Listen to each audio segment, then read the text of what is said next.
নমস্কার বন্ধুরা, ঘরে কীভাবে লুচি বানাতে হয় দেখুন আপনারা। আমি এখানে ময়দা নিয়েছি, তেল 1 চামচ নিয়েছি আর লবণ 1 চামচ। এই দিয়ে এটাকে ম্যারিনেট করে আধা ঘন্টা রেখে দিয়েছি। এখন এটাকে লুচির আকার গোল করে বেলে নেব। আমি 2 মিনিট পর ফিরে আসি। 2 মিনিট পর ফিরে আসছি। আমি লুচির আকারে গোল করে নিয়েছি। এখন এটাকে বেলবো, বেলে তেলে ভাজবো। 2 মিনিট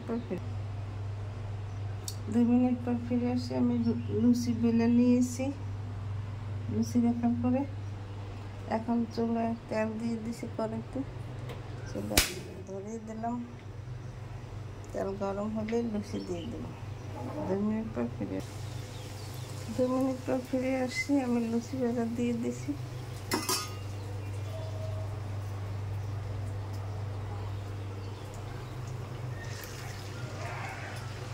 এই দেখুন ফুলকো ফুলকো লুচি ভাজা হচ্ছে।